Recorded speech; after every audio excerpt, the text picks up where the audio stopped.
3-car raffle organized on behalf of Queens Royal College. First prize is a luxurious, fully loaded big ride Ford Ranger. Draw date Saturday, December 20th at the school. Tickets only $100. All proceeds for the further uplifting of the school. Tickets available from teachers, parents, alumni, and of the school. Also nationwide at Smart Liquor Palace, Digicel Main Road, Shamir, Uncle Beto, Santa Cruz, Better Deal Supermarket, Cunupia, and Aranguez, Khan's Liquor, Digicel Main Road, Ramsing Sports, Chaguanas and Cuba, Bobby's Bar, Curep, Mirage Supermarket, Sangre Grande, West B Supermarket, Digicel and Tacarigua, Sio's Bar, San Fernando, Payless Hardware, Digicel Main Road, Don's Roti, Pitti Valley, Mirage Westside Arima, Western Pharmacy next to St. James Police, also at islandetickets.com. For more info, call the college at 622-1671 or the hotline at 491-1082. Queens Royal College 3-car raffle. WESN.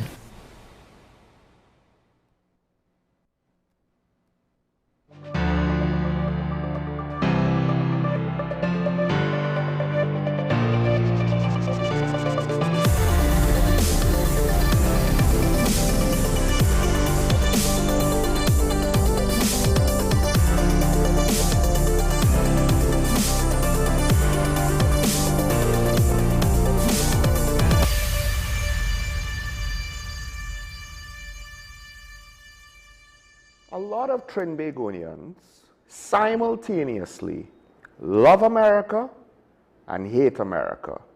But dare I say, most of us don't really understand America. And this is a human behavioral pattern. Democracy is viewed through the lens of our own democracy. Thus, all democracies are probably very similar to our democracy. We judge every democracy as though we judge our democracy. And it's mainly because usually we use points of references in order to help fill in the blanks in situations where we don't have direct knowledge of, don't have direct statistical information for. The thing with Americans is that a lot of the conspiracy theories falls flat when you really consider how their democracy works.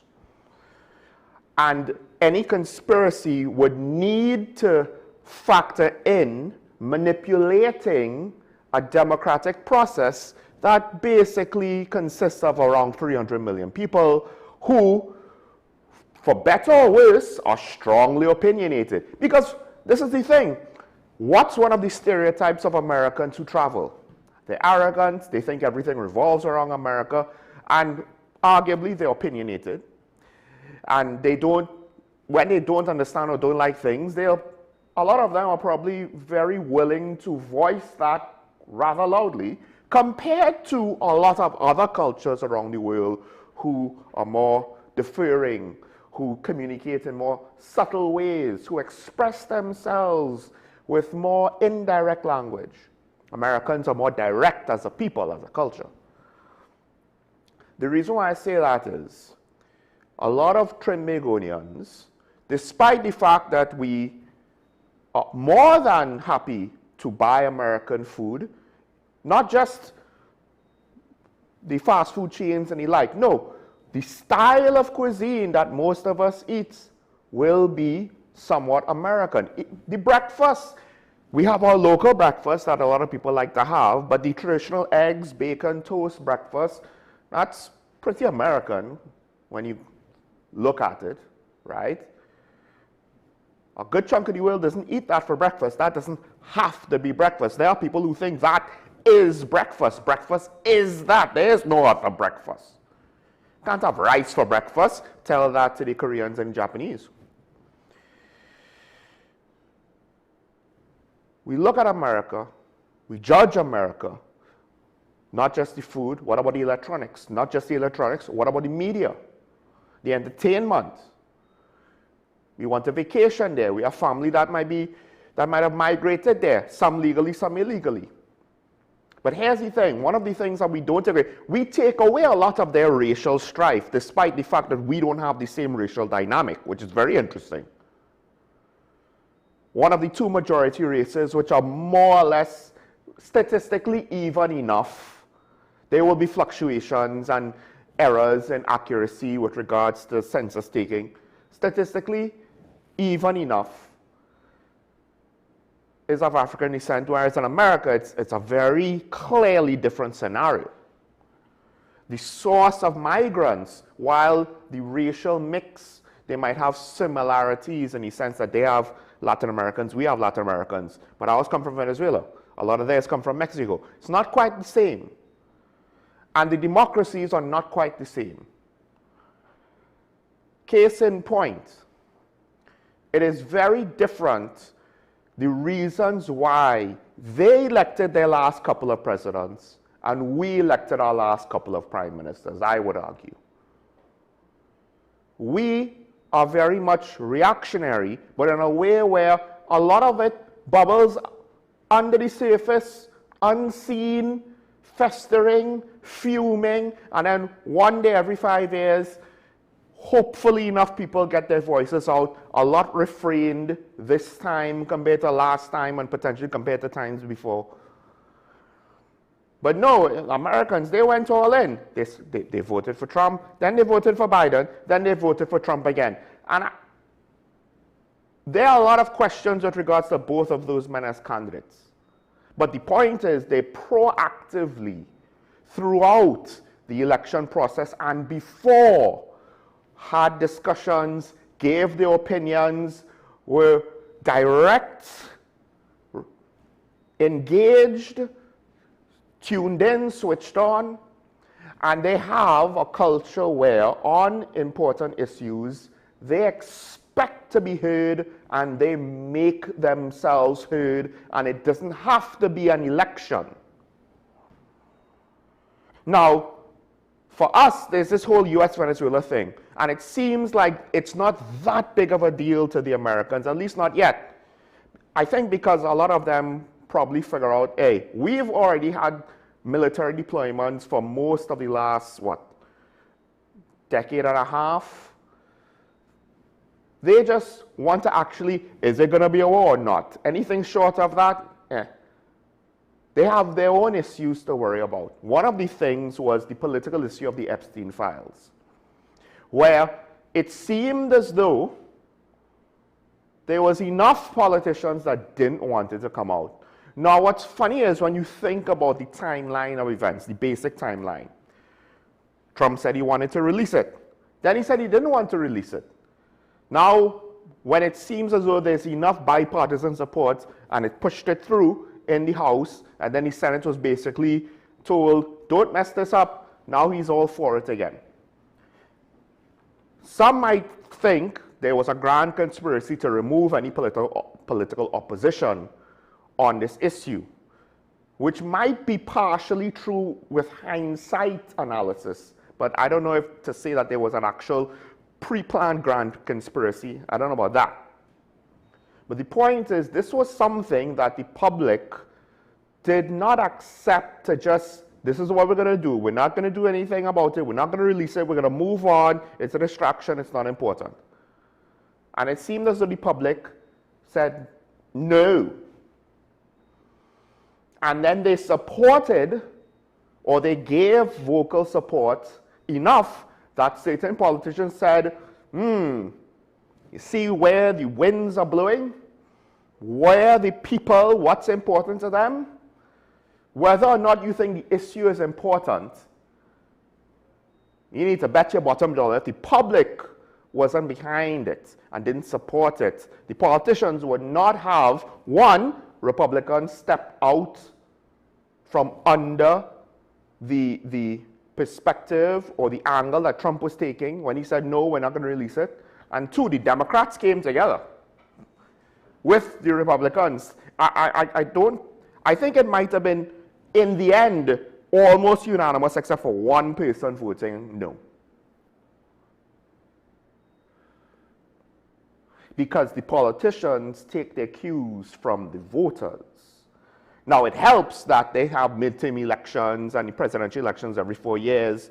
So just the election process and the cycles, right, allows the public to have instances where their opinions definitely matter. It's unavoidable, right? I don't believe not all of the House Republican members of the House and members of the Senate have voted on the same time, but at times, even though there are technically local elections to the various districts and so forth, they are also seen as national consensus, right? If you're voting in for the Californian governor or senator or what have you, it's also viewed, how do Republicans and Democrats view the national situation, but through the lens of their state, etc., etc. There's cons to this because you could have more chaos, less stability, in a sense, if you change too much, right? And arguably, I have seen some things over the years that suggest that members of the House, and maybe the Senate, but members of the House, spend more time fundraising for their re-election than actually doing their jobs. But the point is, they cannot deny the will of the voters, even when it's not an election year. They are very sensitive to that. It seems as though we are not. It seems as though we are not. Their executive is separate to their legislature. Their legislature has a certain amount of independence from the executive built in. The president and cabinet are not representatives in the House. And perhaps that is part of it.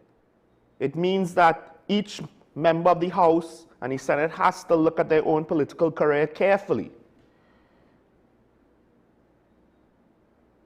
Here in TNT, we don't have that, and the individual members don't necessarily look at their individual's career through the lens of how do the public perceive me. They view their career through the lens of how does my party perceive me. It's not to say that party politics in America can't get ugly and undermine individual careers. Just look at Bernie Sanders. But arguably, he and all still had to look at his individual public support base when he made his decisions to support Hillary, to potentially, in hindsight, after Kamala Harris's election campaign was a bust, then he came out, whether you think it's genuine or not, because he's potentially kicking a dog when it's down or punching down.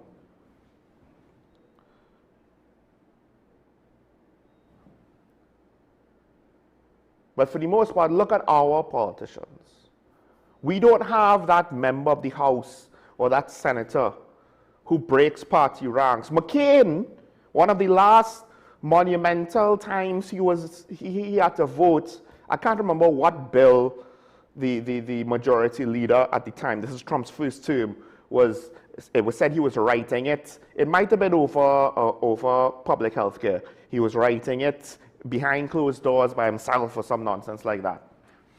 And McCain was one of the few Republicans that voted against it, but he was a high-profile dissenter. And if he didn't pass away, he might have still remained a high-profile member of his party, unlike ICNTT, and perhaps it's also because we take dissent too far in some cases. But this is a very interesting case study in modern politics, where people had to essentially switch their positions on an issue, and it caused two sides that otherwise culturally are so divided, politically are so divided, you would swear they're mortal enemies 2 steps away from a shooting civil war. There have been talks about a civil war in America for years now. It's almost getting ludicrous, yet you could kind of see the beginnings of one. Not that they've reached there, but they keep kind of just fermenting that division at a couple steps below such extreme outlets of that behavior.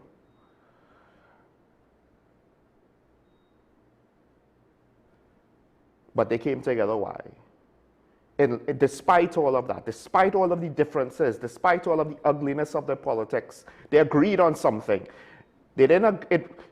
Look how long it took them to agree on ending the government shutdown, and how even that politics was played while people weren't getting their salaries and being paid, and government services were shut down.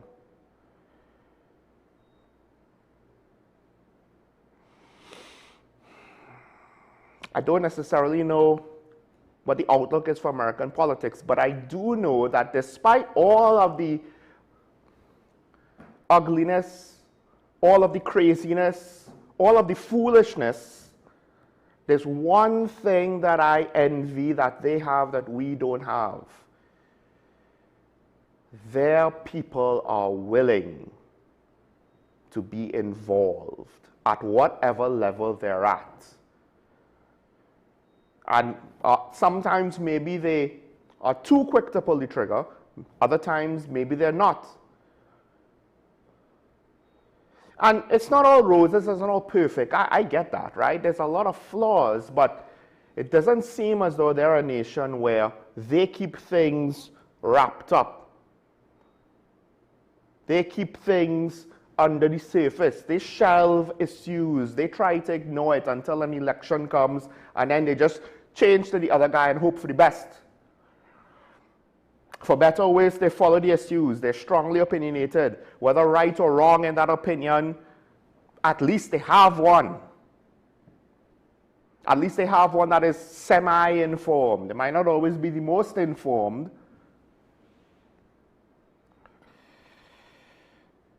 Do we have that?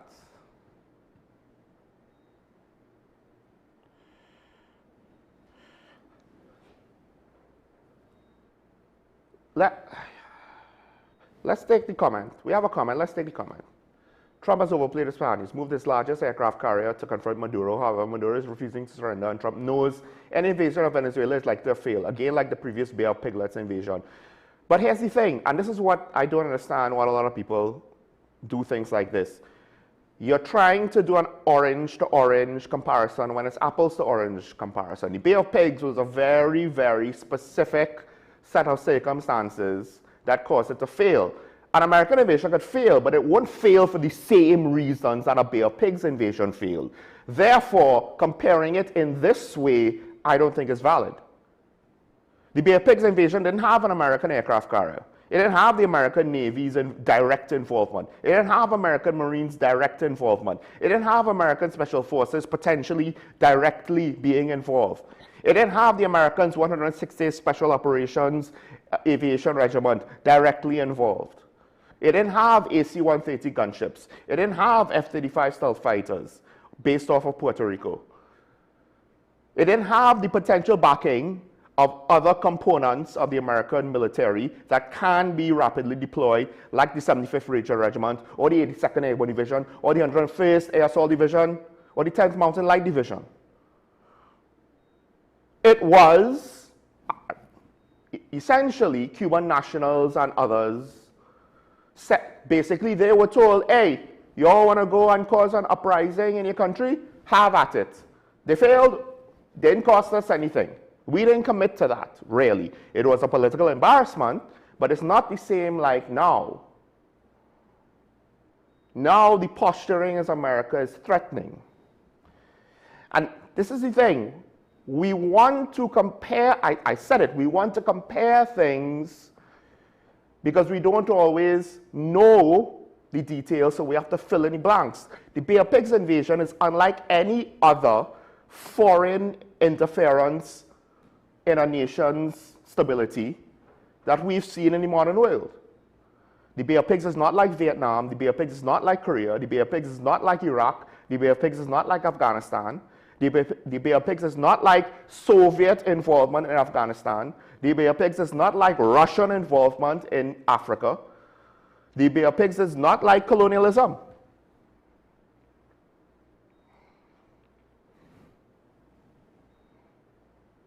And then here's the thing too that a lot of people don't consider. When America deploys its military, on some level, they have to sell the mission to the troops, to the public, to Congress. You can't just declare war unilaterally as a president. So it's interesting to see how he's going to resolve that. Why? Because of what I just said. Americans are opinionated.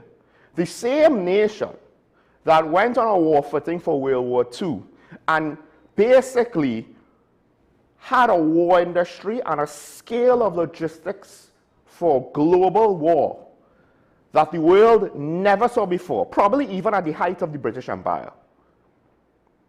That nation now, who sent a lot of its young men to the front lines, but though they didn't necessarily have the same amount of casualties like the British and the Russians, that nation now seems to be allergic to any degree of casualties because of modern media channels and information channels. Unless you have like a solid mission, which arguably they haven't had a great one since maybe Korea in the 50s. And there's a storm in the 90s, I guess, might count, but that was so bloodless, it didn't test the resolve. Something like this, when it comes to the forefront, more of the American media could test the resolve of the public. Because the Bay of Pigs didn't test the resolve of the public. It didn't commit any American servicemen into the firing line. It didn't commit American assets for the most part. It was a political disaster. It was an embarrassment, but it's not quite this. So to try to compare it politically, fine, you could compare it politically, but to say that it's likely to fail, that's a military comparison, which, if it fails, it will fail of its own accord. History, recent history, from, say, the 80s up till now, suggests that America will not lose the military portion of it. They might lose the political side of it, the diplomatic side of it, the humanitarian side of it, the social side of it, not the military side. That's actually part of the problem.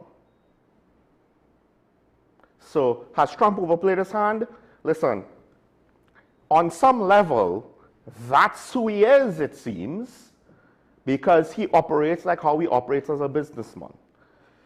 So when you say he overplayed his hand, it doesn't mean quite the same thing as, say, if Obama or Clinton or Bush or Reagan or Carter or McNamara, well, maybe not McNamara wasn't president, Kennedy, Eisenhower, Roosevelt. If they overplayed their hand, it's actually kind of quite different in a way, also in 2025. Because why?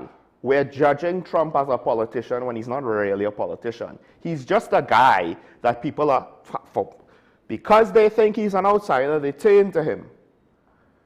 And part of the issue that a lot of people don't understand, including his own supporters, is his own supporters is not a unified political party. His supporters include Republican Party diehards and others. Some in the middle, some right of center, but not diehard Republicans, maybe some left of center. Because the Democrats did not give a similar populist candidate of their own as an alternative. And that was where the wider voter base in America was heading to, because both parties became quite corporate by 2025. And a lot of people didn't necessarily like corporate interests over national interests. Is he a politician to be judged like politicians? I think that's a mistake. That's like trying to judge the sweetness of your orange by the standards of the sweetness of an apple. It's not quite going to work out if you do it like that. Or the sweetness of a grapefruit, like the sweetness of an apple. The sweetness of a lime, like the sweetness of an apple. If a lime isn't sweet as an apple, is it a bad lime? But then what you can say is, you don't necessarily want the sour fruit in the first place, but as a lime, it is a lime. It's a good lime. All limes are sour. We shouldn't necessarily consider that as an alternative. All right, just to squeeze in.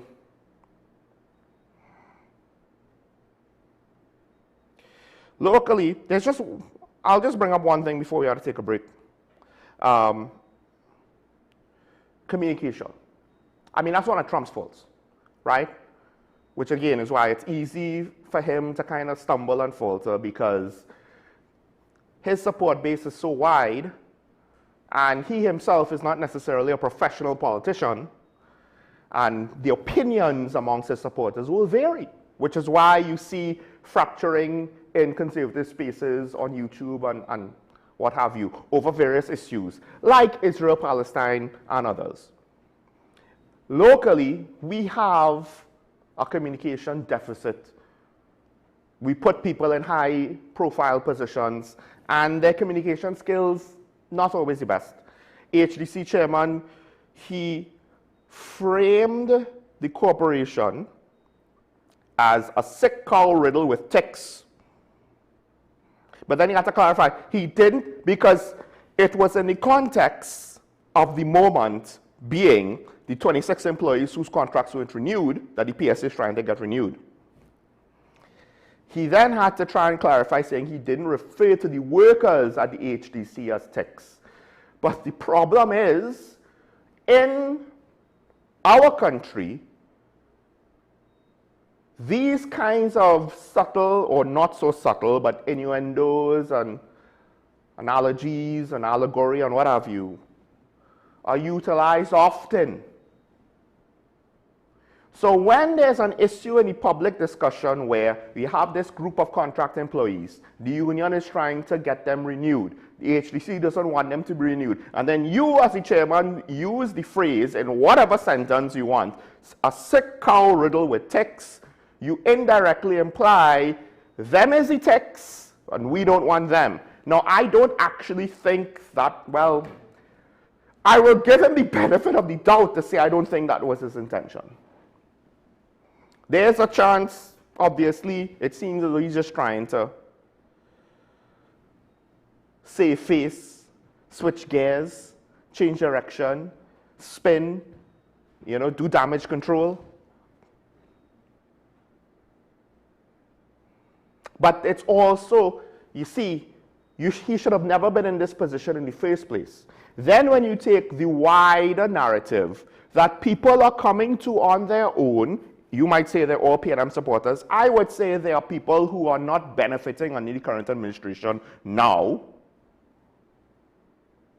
When you put that as the backdrop, it's easy for people to make the assumption that, one, he's lying when he says that's not what he meant. And two, this is the general philosophy of how he and others like him feel. I'm not saying that's what it is. I'm saying when you look at the circumstantial evidence, when you look at the context around him, he should have known before he uttered those words, if I say something like this, this is what people will think. People do not know what other people's intentions are. The public will not know what your intentions as a public speaker are. Because they can't. They can't know what's in your head. They can't know what's in your heart. They could only judge you based on what you do, and then they assume your intentions based on their biases and perspectives. And public speaking is not just the ability to craft a sentence that sounds educated. It is knowing what to say and what not to say, how to say it, when to say it, why to say it. And to me, I actually do believe, again, I give him the benefit of the doubt, this is a minor mistake on his end with big consequences on the back end. And he should have known better.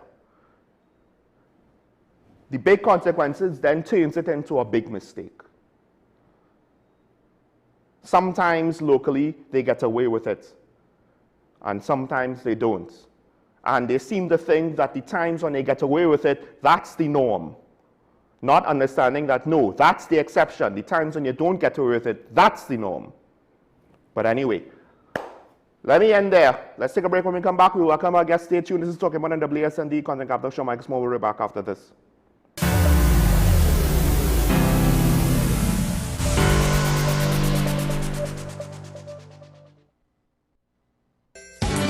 Win a brand new ride for Christmas in a 3-car raffle organized on behalf of Queens Royal College. Merry Christmas! First prize is a luxurious, fully loaded big ride Ford Ranger. Draw date Saturday, December 20th at the school. Tickets only $100. All proceeds for the further uplifting of the school. Tickets available from teachers, parents, alumni, and of the school. Also nationwide at all branches of True Value, Reliable Appliances, Christina Shoe Store, Kenny Sports, Unique Bookstore, Extra Foods, JTA Supermarkets, Police Credit Union, ABC Home Center, The Trinity Shop, PRW Enterprises, Charon Bookstores, Miguel Moses and Sons, Ishmael Khan and Sons, Modern Electrical, Crosby St. James, Attorleys by the Park, Tribe, Mass Carnival, Cinnamon Drugs San Grande, Bellini Drugs San Fernando, Ronnie and Carol Maraval Road, IslandEtickets.com. For more info, call the college at 622-1671 or the hotline at 491-1802. Queens Royal College, 3-car raffle.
Back here talking about the WSN show, Michael Small with you, and I am joined by one Dr. Sajuan Ali, because while there's a lot going on with regards to international diplomacy and potential conflict and what's going to happen to Carnival with the FETs, and maybe that might, the economic side might be part of the discussion, but I think every now and then we have to come back and look at our economy and see how things are going, what are the future prospects, to hopefully position ourselves, because we should be parts of whatever the plans of our government or society is moving forward, what initiative we have. We should try to support it, to give it the best chance it can.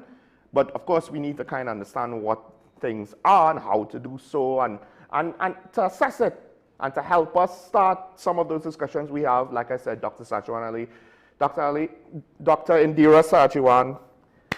Good morning. I apologize. So the first thing I wanted to talk about is we had this, well, to me it was somewhat of a surprise, although when you think about it, maybe that's what they were busy on. We didn't hear from certain ministers for a while, and then we got this revitalization plan presented in part by Minister Jerlene John. It seems to be quite large scale. It seems to be potentially looking at multiple various avenues to try to finance it without necessarily using the usual government oil and gas money. What was your initial take on the plan itself? Well, I thought, I'm one of those who believe in go big or go home. I do, and I've said this, several times already. So I was very excited by the plan, and I looked at the response of key stakeholders within the construction sector, the business community. And what I was hearing also was a very positive sense that, wow, this was something that they believe that the country needs. So I start off there. But I want to just kind of backtrack, because I don't see that it just came out of nowhere. I really feel that it it followed almost naturally, one can argue, from the budget, from the initial articulations of the government. From the very get-go of coming into office, the Prime Minister articulated a position that the country was not going to continue the heavy dependence on oil and gas, although they would continue to do whatever was necessary in order to shore up this sector and ensure that we have a supply of gas, because certainly it will continue to be an important driver of government's revenue, of foreign exchange earning for quite some time. And we have such a huge infrastructure in terms of the Point Lisa's industrial estate that is something that we want to know, and we want to feel comfortable that we are doing everything we can in order to maintain that particular industry. That said, however, the government, unlike other governments, did a little bit more than just say we're going in the direction of non-energy diversification. Very early o'clock, the Prime Minister said she was creating a cluster of ministries that would drive the process. That would be finance, planning and the economy, and trade and tourism. And I mean, there are a lot of other names tagged onto those. And she said, though, that those three ministries would drive the non-energy diversification agenda in terms of defining industries, etc. Then we came to the budget, and the budget spent a lot of time on the issue of non-energy diversification, going a step further than we have seen before in terms of not just identifying sectors, and none of the sectors are new. We've been hearing about them now for 20, 30 years. You know, the usual suspects: tourism, health tourism, sport tourism, manufacturing. You know, not new sectors, but what the budget did was to identify some very specific targets that you and I and everybody else can now hold the government accountable for. So, for example, it speaks to bringing in $3 billion of new investment in the tourism industry over the next 2 years. It talks about increasing the exports of agricultural products to about $1 billion by 2026, 2027. And I could go on, but it does this. And I feel that is quite heartening. It allows us to be able to hold the government to account. And then came the revitalization plan. Now, I see the revitalization plan as the hardware in the whole effort towards non-energy diversification. It is the hardware because, for the most part, it puts down the kind of infrastructure that is required in order to support the new growth industries that we want to talk about. It does speak, in some instances, specifically to the issue of diversification. It spoke about what it's doing to support the plan itself is doing to support health tourism, what it's doing to support conference tourism. So it does identify some areas in there. It talks about marinas, etc. That is a whole leisure and boating type of industry that it is putting the infrastructure in place to support. So what the Prime Minister, when she presented it, did say is that the next part of the puzzle would be the diversification plan itself, which would speak directly to the industries and the kinds of spaces within these sectors that Trinidad and Tobago hopes to play. So for example, you could say you want tourism as a target area, but we need to know where within the tourism sector is Trinidad and Tobago going to position itself to be a major player. If the plan, the revitalization plan, is modeled heavily against the Dubai model. In the case of Dubai made a very early decision that it was going to get into high-end tourism. It was going to create tourism product that would bring the 1% of the world, those who will always have very, very deep pockets. And then it went ahead to produce the products that aligns and with this particular market segment and that would attract it. The ski resorts in a desert island, replicating the world in terms of islands, man-made islands on the oceans, the kind of high-end hotels and the kind of high-end supporting industries like jewelry, etc. So it wasn't just to say tourism and you go ahead. It was really that kind of plan. And that, to me, is the next step that we need in Trinidad and Tobago that will support this hardware. It is the software to the hardware that we now have. And while we can all agree that Minister Jerlyn John and the Ministry of Works is going to be the driving force and is going to be the champion of the revitalization plan of the hardware, what we need is a similar driver, an entity that can drive the diversification plan. Well, to begin with, we need to hear it articulated. So, I mean, I think that hopefully is a good opening for you. I don't know if you have a question that we can, move on from there. Because one of the things that I thought of, I've been lamenting this for the last couple of years, we didn't necessarily see projects of this scope under the previous administration. Now, Mr. Manning had, you could argue, maybe not quite the same scope, but projects in somewhat of a similar line of thought, in that when you look at the Great Depression and what the Americans did with the New Deal, infrastructure projects built up America's infrastructure, roadworks, dams, etc., that had long-term benefits, but it also had the short-term prospects of, hey, people need to go to work, right? And we need labor to do these projects.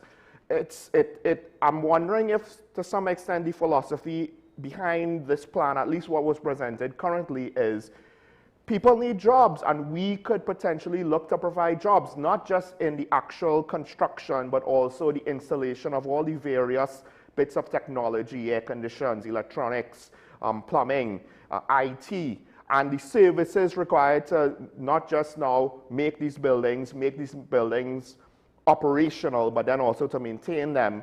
It could help fuel growth in jobs. Not necessarily all of it will be high-end jobs, but at a time when potentially we need to kickstart the economy and get money circulating in the economy again, the only thing is it's not going to happen, this year. I think it's going to start the middle of next year. We don't necessarily know what the order will be, what exactly will be the kickoff point. But I just thought in general we're seeing capital investment, not day-to-day expenditures for recurring expenses, but this is, hey, we're going to invest capital in this thing. And there's going to be a lot of work to go around. And I think that's, at least on the contractor side, they seem to like the prospects. And I'm hoping there's a significant benefit now to the labor market. And if it comes off, I think I was like you. The basic idea was exciting to me. How do you view my thoughts on the matter? Would you say it's correct, or am I missing anything? No, you're spot on, Sean, actually. In fact, construction is the fastest multiplier for total economic growth. And it is what most countries go to, especially when you kind of want to push your economy forward. And you are right, it is even better if you could align your construction activity to a medium to long-term growth plan. And I think that is what we're seeing here. The government is naive to present this huge, this massive plan and say to you it's going to be done in the next 5 years. It is a 10-year plan. It is a plan that is going to be rolled out over time. And the only one thing I would disagree with you on is that here we will have a mixture of low-end and high-end jobs. Certainly during construction, right, because yeah. Some of the areas that you mentioned, because we're talking about now recognizing the fact that we are island states, there's the issue of climate change, and the kinds of buildings that we have to construct now must be sensitive to that. So, climate smart infrastructure is, I think, what will have to be the order of the day, and that requires new kinds of skills that we would have had yesterday and the day before. So certainly we are heading in that kind of direction. Very, very exciting, Sean.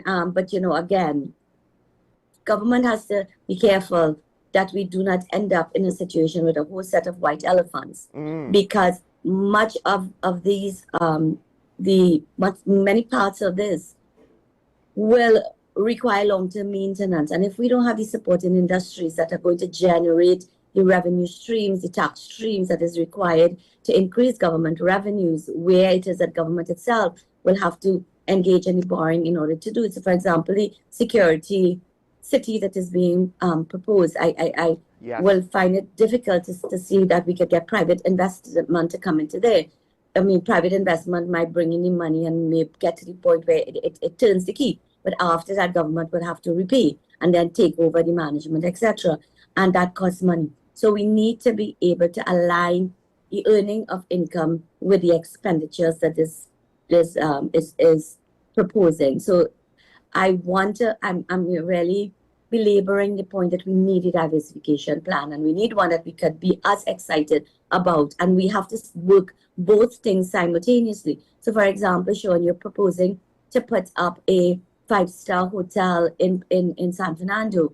A foreign investor hotel chain looks at this and says, in the context of all that I'm seeing, this is very attractive. But then before that investor makes a decision, he's going to ask several questions. He's going to ask, one, who's going to fill the rooms? What is this country doing in order to bring the people in that have the spending power to be able to keep this hotel at an occupancy rate that is going to ensure that I have return on my investment? So where is that plan is what I'm asking. What are we doing with respect to tourism to ensure that we are bringing that in? He's going to also be very concerned about crime. We can't ignore the fly in the ointment. Crime is a major disincentive to this entire issue when it comes to the heavy reliance on foreign direct investment, or even in domestic investors taking the risk. Because crime is not that it is a threat to your business. It also adds on costs to the actual business itself, both in the construction phase and in the operational phase. People will have to factor that in unless we can bring crime under control. And then, of course, there's the third issue of our current foreign exchange situation and the ability of that foreign direct investors will have to be able to repatriate profits. So all of these things are things that we have to consider simultaneously, which is why kickstarting where we can industry that could start bringing in foreign exchange. And again, we'll come to tourism because it's quite a low-hanging fruit. We have activity already happening in tourism. It's not we're starting from zero. And therefore, with a little bit of effort and not even so much, it's not a lot of money, but fixing the bureaucratic challenges. For example, the form that tourists have to fill out when they come into our country. In most places that they go to now, they don't have to do that. That is simply a humbug. Removing that, ensuring that our customs and immigration, they are more friendly to tourist arrivals. I mean, we have to admit we're not a tourist-friendly country, except maybe during Carnival. And we have to change that. It has to become year-round. So there's a lot of work that needs to be done hand in hand with this revitalization plan if we want it to work. And we all really want it to work. We are at an inflection point, Trinidad and Tobago, where even if we want to remain reliant on the energy sector, the projects that are on stream to bring it back up even to capacity are not going to bring product on the market this year or maybe even next year. We're looking at potentially 2027 and beyond. So we have to start doing things now that can change the trajectory of the economy of Trinidad and Tobago. I like that you said tourism is a low-hanging fruit. As someone who is in a small part, that indirectly part of the tourism sector, I do find that I wonder how much of an effect it could have, because the rate that we're going, it's not a major effect. And I don't know if we could become like other Caribbean islands where it's a major player of the economy, in part because our level of economy, thanks to oil, it's grown at a significantly larger clip, and to replace that just with tourism, I'm not sure how easy that would be. But to say that the potential is there, I think it's similar to what you say we need the software, in that we keep building things, and this is one of, I think I did voice this on your revitalization plan. We have a tendency to be like Field of Dreams. If we build it, they will come. But as you said, why will they come? And with tourism, having like a vision to kind of inform the industry, to kind of base the plans around, so that planning could be based around that zoning, what goes where, what high end, what low end, how much high end, how much low end, right? To try to keep the branding a specific coherent way, as opposed to, well, we need high end tourists and low end tourists, so we need to get this high end airline, and then we need to get this low economy carrier, and it seems to be a bit of a mess. But how much potential do you think is there? Because I do wonder if a lot of people are like me. I'm somewhat in the industry, and I'm doubtful at times. Oil and gas is this big giant.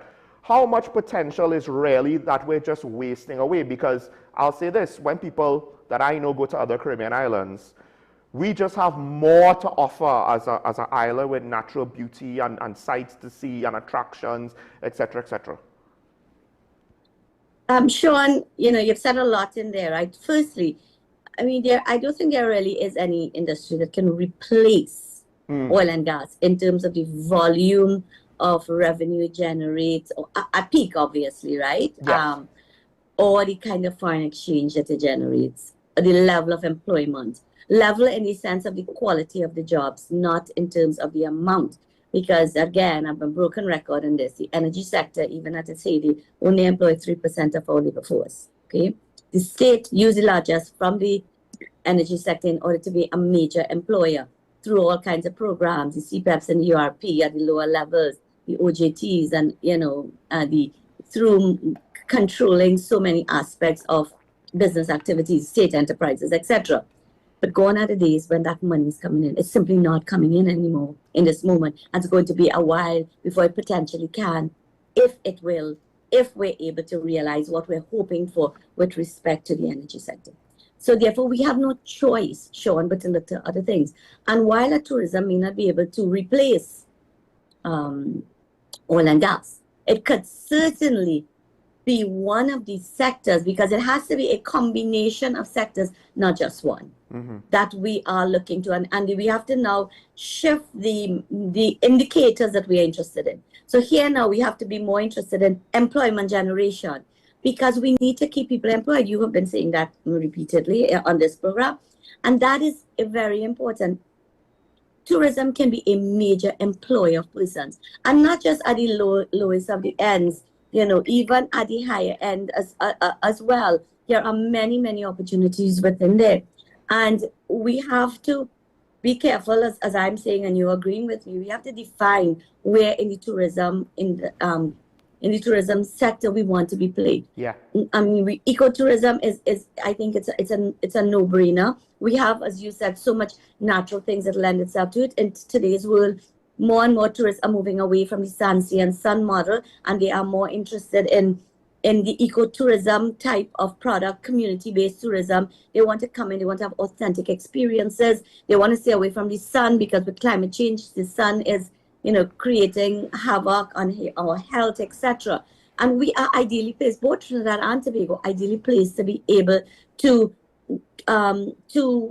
harness what we have in order to do this. And there are pockets of activities happening. And it is not just looking at tourism in a silo, or any other sector in a silo, because what we can offer with tourism is linked heavily to agriculture. So we are the world's premier supplier of fine flavor cocoa. We have a cocoa industry that is dying, unfortunately. But if we can revitalize it, if we can support the artisanal chocolate makers that are doing excellent work, we can merge it with the tourism product and have a tourism product that is community-based, that will impact at the community level, allow persons to be able to earn foreign exchange, be the shape of their own destiny. They don't have to go look for jobs, and we have pockets of that already happening. We have the Grand Couva Cocoa Initiative, we have Lopino Cocoa Initiative, and they already have activities happening. Imagine if we could really put those things on our calendar of events, support it, and engage in the market. Now, Sean, we can't just hit a switch and move from where we are to be a booming tourism destination. It's going to take some years for us to really build it, but we have to start. And even though we have been speaking about it, we have not really gone into doing it in the way that we should. And if we start now, we can be looking at people working with governments in order to do it. Government doesn't have to do it on its own. And there are so many pockets of activities in tourism already happening. We have those who organize tours, for example, you know, post-COVID, during COVID, post-COVID, so many initiatives just sprang up through necessity and have continued to grow. I mean, I see so many things on social media where people are organizing tours and really opening up what we have in Trinidad and Tobago that many of us didn't even know that we have, organizing tours that are linked to a cuisine experience, etc. These are the kinds of things that countries are doing it really well. The DR, case in point, Costa Rica, these are countries right around us, not so far away from us, that we can learn from, that we can actually partner with in many instances and learn from them in terms of how we should build out our tourism offering. The revitalization plan speaks about a lot of real estate projects, homes along the waterways, high-rise apartments, etc. Who are going to buy that? What is the target market for this? And if the target market is people outside of Trinidad and Tobago with deep pockets, then we have to really give them reasons to come and want to make that investment. Will it be sufficient that it's simply located on a waterfront? I don't think so. I think we have to ensure that simultaneously we have the kinds of products that they are interested in, the sense of safety they want to feel. We have a lot of restaurants. I think we're doing really well in terms of restaurants and entertainment. I think we have that more or less down pat. I certainly think we need to work on the cost of these offerings and have a wider range in terms of targeting different segments of the tourist market. But only recently I was speaking to a number of diplomats who are in Trinidad and Tobago, and they lament the fact that they don't see here what they enjoy in their countries that are heavily tourist based. The open spaces where people could simply congregate, where you could simply take your children and you could sit down. The parks, the indigenous tourist landmarks that are easily available for people to congregate, where you don't have to pay in order to do it. And Hyatt may have been like an effort to open up, and it did an excellent job. I mean, Mr. Manning has to be given credit for what he did there. But when the average person looks at the Hyatt, they do not see that is a place that they easily have access to, because they think about having to spend money that they don't have in their pockets. And therefore, there's a large segment of the population in Trinidad and Tobago that's simply locked out of that experience. So when we are developing the waterfronts along the island, we have to take this into consideration. Who are we making this available to? Are we going to be restricting it for only those with deep pockets? Or are we going to marry that with spaces that now could be available, not necessarily only way down in Shagaramas, but a lot more easily accessible to the average person? So there's so many elements that we need to consider. Well, health tourism, where in health tourism are we going to be playing? You can't just say health tourism and leave it there. Yes. You have to make a decision where we're going to play. Barbados, for example, has made a decision that it is going to, it has been playing for some time in the reproductive area, where women who cannot naturally conceive can go to Barbados. And I know people from all over the world who are coming to Barbados in order to be able to enjoy the service of in vitro fertilization.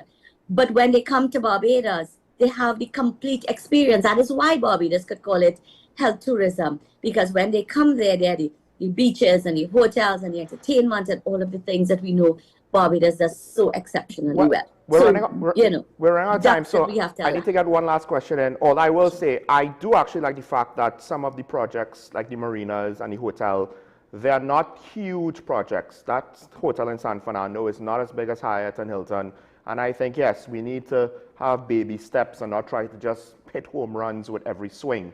But while I very much agree with you with regard to the maintenance costs, particularly with the national security complex, because obviously that's not going to be our revenue earner, I do want to speak about just the answer given to how this is going to be funded to close things off, because I find this is interesting conceptually. Public-private partnerships and government-to-government partnerships. Now, I would imagine things like the port project in the Port of Spain, which is quite ambitious, and I'm actually hoping if they could pull that off, because that whole waterfront area, it's not just to improve things, but it's also perhaps to solve certain problems and deficiencies with space and so forth.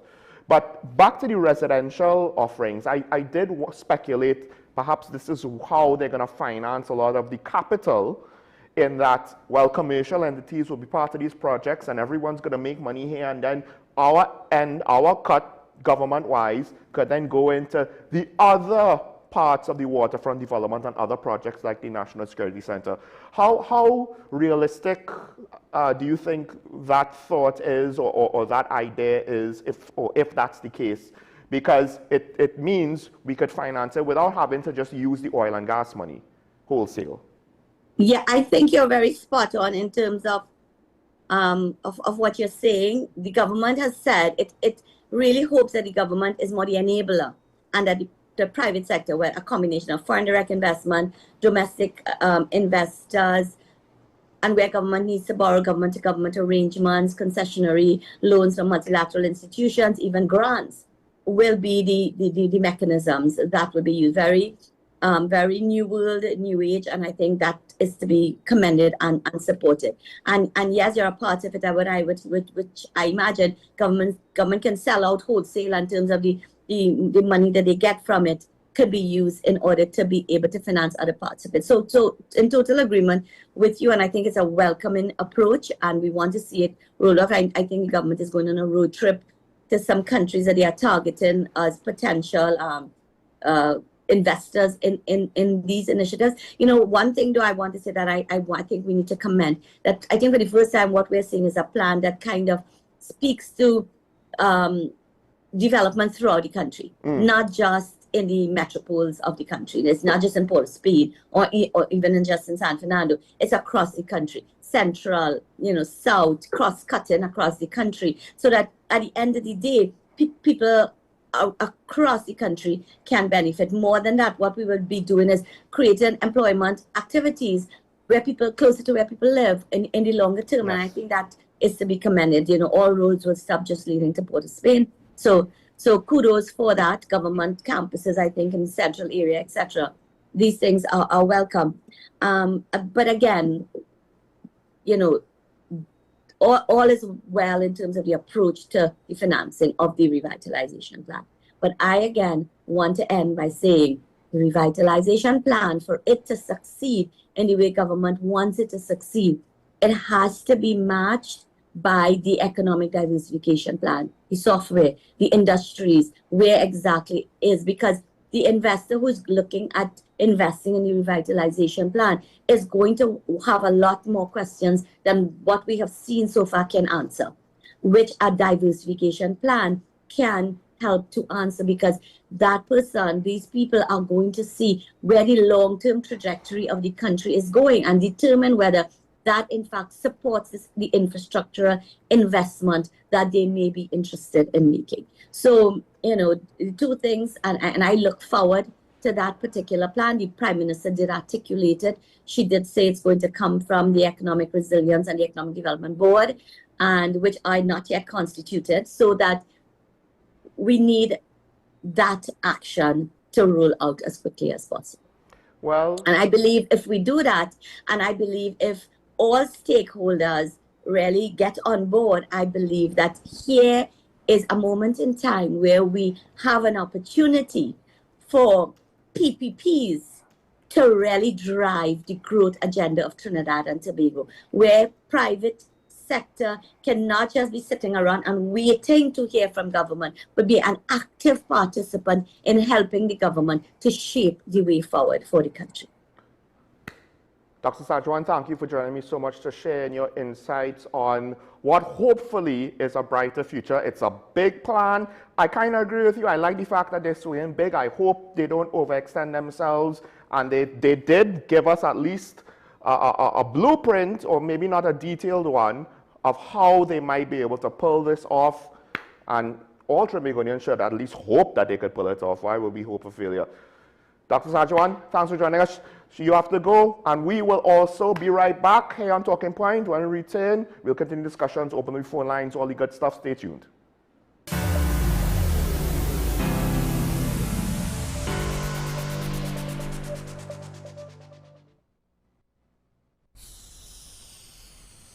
If these walls could talk, they'd cry uncle. They didn't plan to become offices or yoga studios, but they've stood by us, even when we got a little stir-crazy. For that, they deserve some thanks. They deserve Benjamin Moore. Low energy? Heart concerns? Migraines slowing you down? It's time to take control of your health. Join Wellness Unlocked, the series that brings expert advice and real solutions for a healthier you. In our latest episode, learn how Jameson CoQ10 can help support heart health, boost energy, and even reduce migraines. Get the science, the stories, and the steps to power up your health with CoQ10. Don't miss Wellness Unlocked. Watch now on WESN and start your wellness journey today. Take some time for yourself or spend some time with the family at Sandy Point Village Hotel. Enjoy our various studio and suite apartments, self-contained with their own kitchenettes and Wi-Fi. We also have our famous 100-foot swimming pool and our beachfront restaurant, the Steak and Lobster Grill. And our location in Crown Point puts us near the center of activity from the nylon pool to the local nightlife. Call us and make your reservations at 639-8533, 389-2378 or email us at sandypointvillagehotel@gmail.com. Win a brand new ride for Christmas in a 3-car raffle organized on behalf of Queens Royal College. Merry Christmas!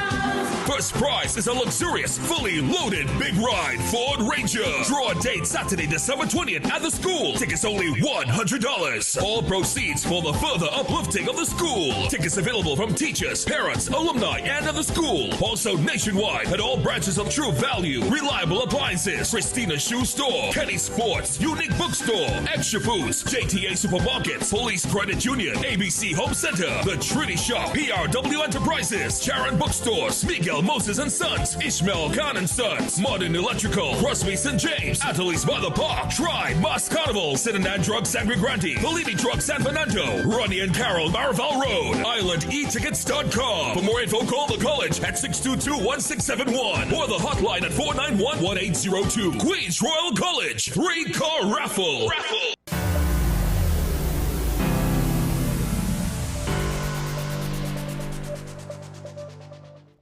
I'm back on talking about WSN. Didn't necessarily have enough time to have an expansive discussion with Dr. Sajuan. She is a very busy person that wears a lot of hats and has a lot of work to do. And she just gave me, her first 2 stops on the morning, and it was like, oh, that's most people's full day. But a lot of what she said, I think we need to pay attention to, take to heart, because especially the last thing that she said, I wanted to give my take on the last thing that she said and kind of underline how important it is, a moment in time where we have an opportunity for public-private partnerships that can be active in the future development of the country, the growth of the country, the direction that the country wants to go in. The thing is, our economy kind of matured, but it didn't necessarily have new up-and-coming fresh blood entrepreneurially to kind of help continue pushing progress. Because, and I think this is one of the things, to be fair, because I've said before and a couple others on this show, is the private sector really innovative? Are they really great businessmen? Or have they just gotten accustomed to playing it safe? And a lot of major, mature corporations, once you reach a certain size, you're going to be risk averse, right? And it's not always wrong to do so, because one of the things that we seem to forget, who cares if a major corporation goes bankrupt? Well, how many employees do they have? That's why the term too big to fail exists. Because the vacuum, if the services are cut off from the customers, and the employment, if the jobs are taken away from all those people, for certain businesses that are of a certain size, if they just disappear overnight, the economic consequences would be not good.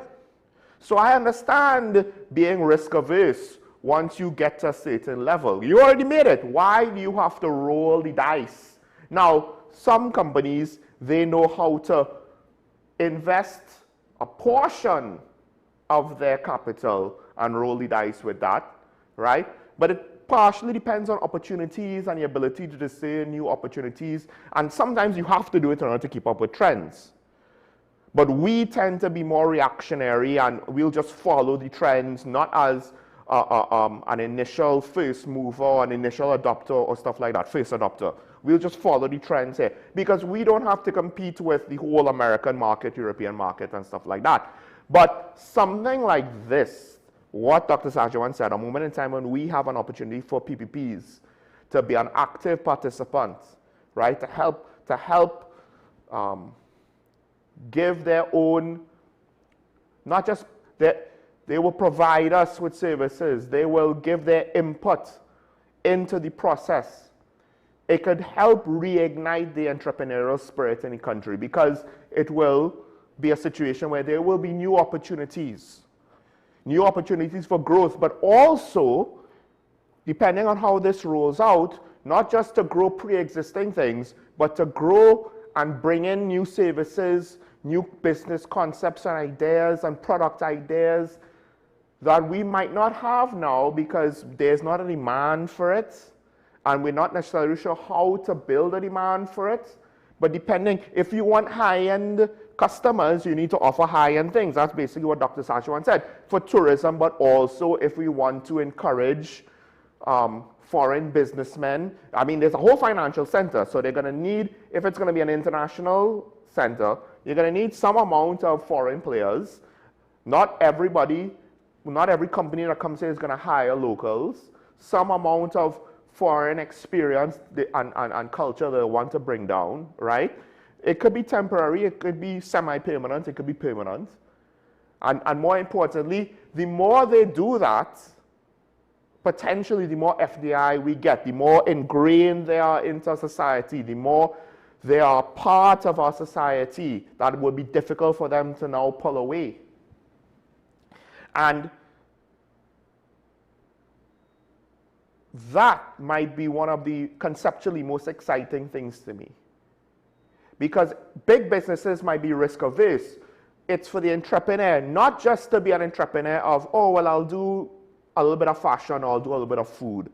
But what else that we could get? New opportunities for new industries that could then allow entrepreneurs not to just try to, you know, find their spot, find their niche and their corner in pre-existing mature industries, but new, brand new, immature industries that has the potential to allow new companies to grow and to drive job growth and economic growth. And that job growth in new industries will diversify the labor market. It will make our gate investment more valuable. And there'll be a whole host of other potential, you know, benefits. But we do have Digger Martin in line, so I'll have to put a pause there. Digger Martin, good morning. You're on the air. Good morning, Sean, and to all your listeners. Today is International Children's Day. Without the future of our country, economics fall by the side. We have a heinous situation that was highlighted in two newspapers, one this morning and one yesterday. 5 abused. Their elders now have taken the state and the Roman Catholic, etc., to court. They were children 20, 30 years ago. We have done nothing. The state has done nothing to resolve the issue. The 1997 SABGA report, if people had a hold of it, you will see how serious and how heinous it is. 3 years ago, there was 2 articles, and I'm going to call the newspaper Trinidad Guardian. One was by Akash Samaru, and one was by Radhika Silva. Akash Samaru did a perfect interview with SABGA. And what SABGA said, he gave him a 5-page document that only cabinet saw. And what SABGA in the interview and the piece said, the police did not do anything. During his investigation into that report, the permanent secretary and the high government officials in the social service were hiding files. They were protecting wrongdoers. hiding files is not a new thing. The Radical Silver piece was based on information. A journalist from the Mirror did 6 pieces on the Sabga report. He said that the police commissioner of that time, I think is Guy or Mohammed, were afraid, were cowards. It raised its head again, and it's running parallel to a situation in America, where everybody in Congress said we have to get to the bottom of pedophile. You have a sitting senator called out an alleged perpetrator in this Akil Chambers. That is no longer a cold case. If the police really serious about sorting out these heinous crimes against our young ones, then we have been to a place that we can't come out. And I'm hoping that somebody call out a group of people to protest outside Parliament. So for now, justice can be done to all those people that has been identified in the Sabga report, the Judith Jones report. Look what we had with that Children's Authority person who has been brought before the court for some heinous crime. And what they are saying, my reading of it, it was a feeding trough to hide the information and for people to make money. So I am very passionate about this. I've been speaking about this for the longest while. Something has to be done on that Sabga road. He even called a former PNM minister, the Omira Davadi minister who doesn't, the MP who did attend court now because I'm in it. He said she's a liar.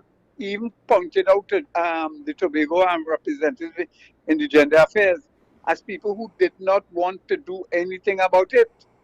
Manohar Ramsaran gave Hilton Guy the report that was Sabga said, and nothing happened. So everybody was hiding it. It is time that we do something about it. Yes, I have to share some responsibility for the Pandey administration in doing anything because they were novice as ministers. The permanent secretary did them all kind of thing, hide all the files. They were new, they was in a learning curve. So yes, they didn't get it done, but you could understand how the missing files and government institutions protecting certain people happen. It is a culture. Go back to Naikwan. Miss Dudu Drigillians hide all the information and she went on the board of Naikwan. I go on, Sean. I don't want to get more. I mean, listen, as you're going, I'm keep adding to my response because I don't think you're wrong. There's one area that I will disagree with you, but not in a way where I think it would be to discredit what you say.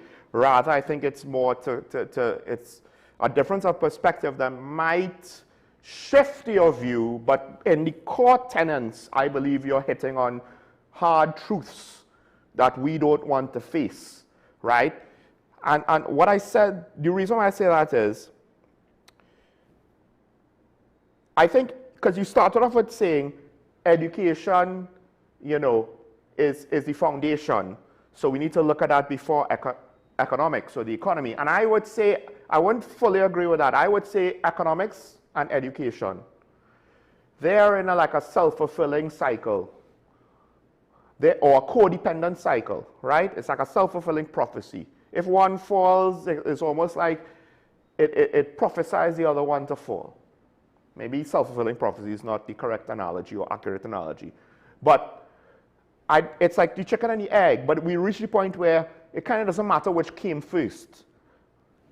You need more chickens to lay eggs to get more chickens, right? You kind of break the cycle at either point and things will fall apart. And that's when I thought, I don't necessarily think you could put one above the other. But what speaks to all of our issues, and you were touching on it, it's culture. It's the culture of what do we, the public, accept. It's the culture of what do the politicians accept. It's the culture of not just what behavior we accept within terms of law breaking, but also the behavior of the criminal justice system in treating with the law breaking. the behavior of the various bodies and authority with the record keeping, with the procedures to treat with different things. Not just the law breaking itself, but then to treat with breaches in the criminal justice procedure, breaches in the reporting procedure.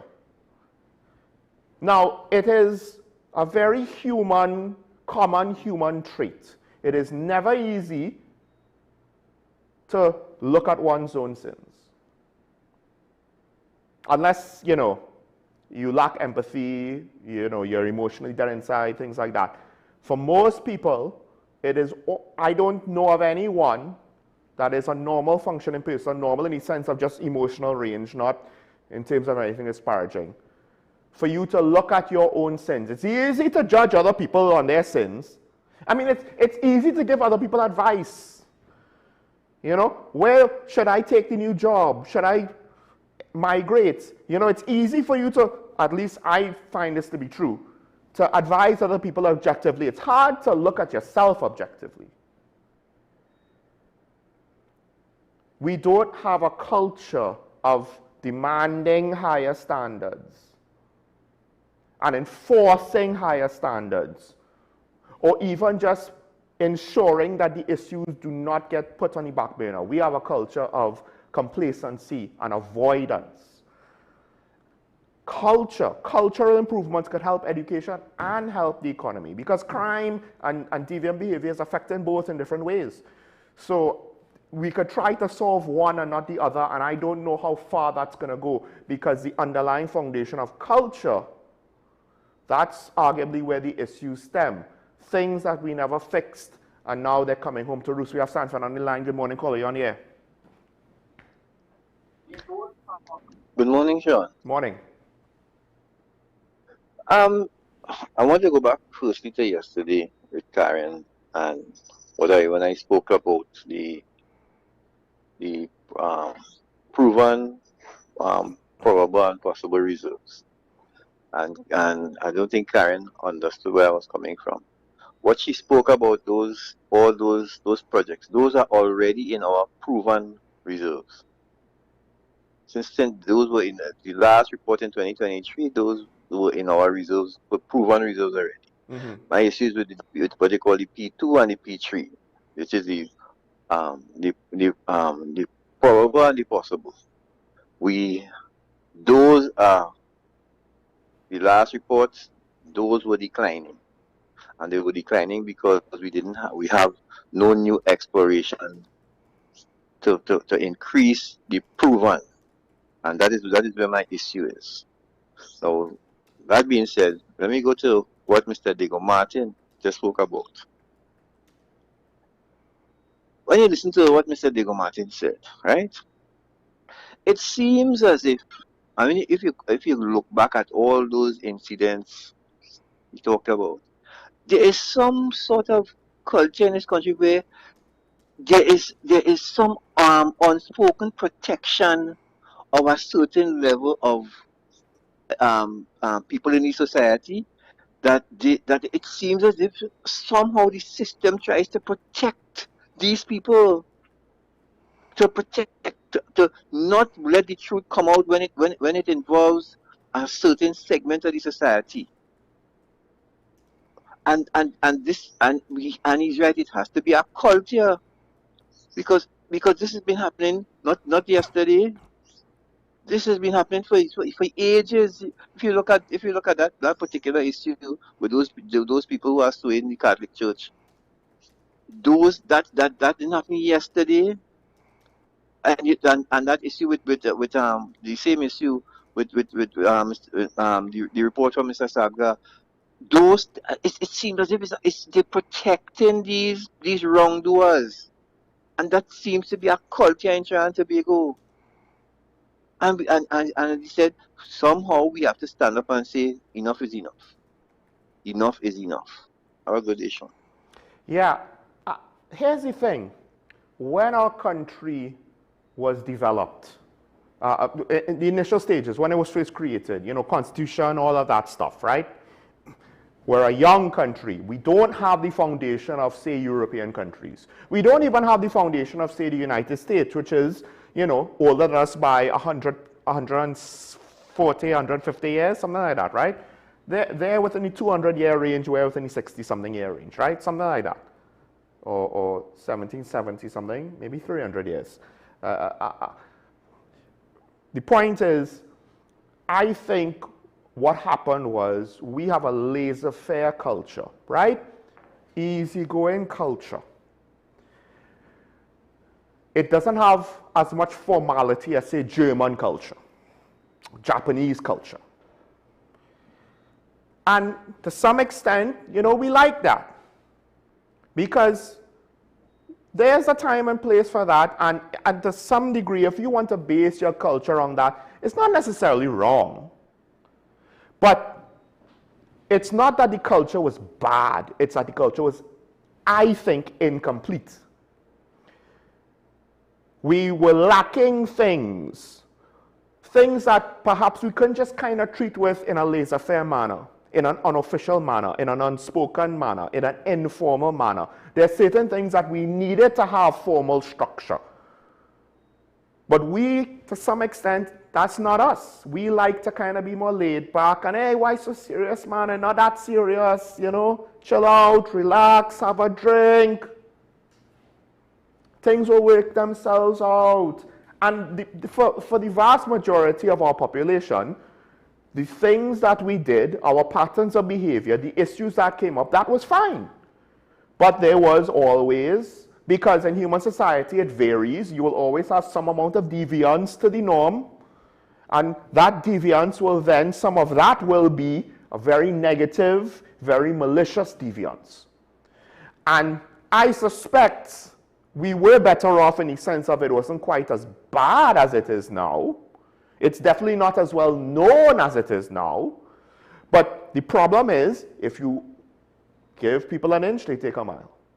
If you crack the door open, if you leave loopholes, if you leave gaps, cultural, legislatively, and so on, over time they will grow. They won't just stay at the level that they're at. They will grow. People will learn more and more ways to take advantage of the system and where the system lacks. And our system is involved by our culture.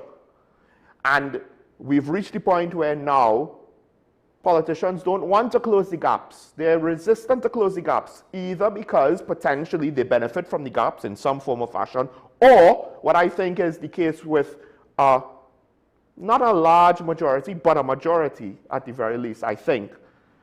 They don't have the will to deal with the gaps. They don't want to be that person, right? They want to leave well enough alone because they are like the rest of us, where this whole thing started, a culture of avoidance. A culture of avoidance. We don't want to have to face the ugly sides of our own people. It's easier to protect it. We don't want to deal with scandal. We don't know how to. On some level, we don't. And we don't have a law enforcement arm to treat with these things in, I believe, the manner of which they properly would be treated. We have Move on the line. Caller, good morning. You're on the air. Good morning, Sean. And I want to also say good morning to Mr. San Fernando. I hope he's listening. Are you? Yeah, go ahead, caller. Good morning. Sorry. Yeah, I got muted there. Yes, Sean. I'm muted again? No, I can hear you. Okay. Yes, Sean. Good morning to you. You are hearing me, right? Yes. Okay. Good morning to you and good morning to Mr. San Fernando, especially.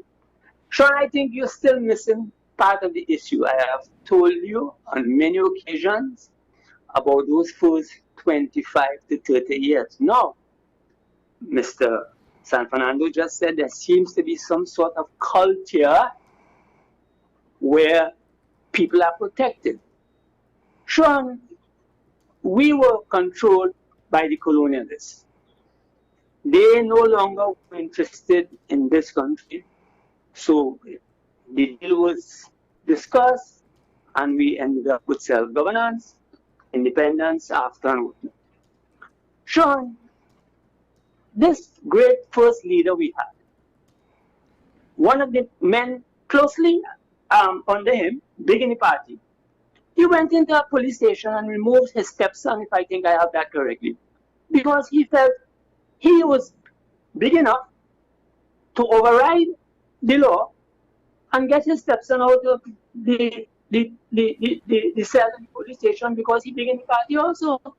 And that was allowed by the leader. And there are other things. O'Halloran, from the beginning, O'Halloran, if you check the history of the gas station racket and so many of the different rackets that followed, O'Halloran was there prominent, and others. Are we not? When are we going to admit this is where the problem started? You are trivializing it now by saying, well, you know, we too laissez-faire. No. It's a lot more than that, Sean. It's a lot more than that. We were ingrained, we were trained, we were weaned on corruption, we were weaned on this protection. If you are big, if you are Mr. So-and-so, we grew up on that. And a lot of us have accepted it. We have accepted religion, or let me be careful how I put this. We have accepted the same kind of failures in our different religious organizations, and we turn a blind eye also. This is why I always tell you we are a sick society. We are dishonest people because we don't deal with truth. So don't trivialize it by saying we laissez-faire. It's more than that. It's a dirty, nasty underbelly that exists in this country that is protected. And I would tell you again, I have been observing quite clearly this noise pollution issue, how there are certain voices that are extremely quiet, and they all must know how bad the problem is. They all must know that people are being threatened for standing up for their rights, for crying out, for making reports to the police about noise. So when I hear you and others talk about how the Prime Minister attacking culture, as Dr. Morgan Job always said, culture is a wide thing. We narrow it down when it suits our purpose, right? Culture is the hiding of things, the protecting of certain well-placed people. All is part of our culture. You know, so we need to be honest. I keep saying we need to be honest in this country. We have to start exposing that nasty underbelly, that protecting of people in certain places. And I don't know what it's going to take, but it has to start somewhere. Over now. Thank you. Thank you, caller. The thing is, on some level, I don't want to disagree with you, but I can't help but disagree with you. Because you're basically saying that we have been indoctrinated to such an extent. First of all, there's no solution to that being offered, right? We can't change the past. We can only treat with the current.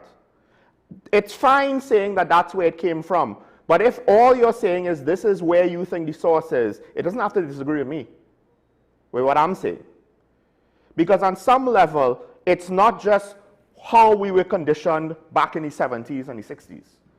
Because there's a point now where we are removed enough from that fact that current generations of young people, their behavioral patterns, the deficiencies culturally that we see now coming from the younger generations, probably has nothing to do with what Eric Williams and O'Halloran and the others did.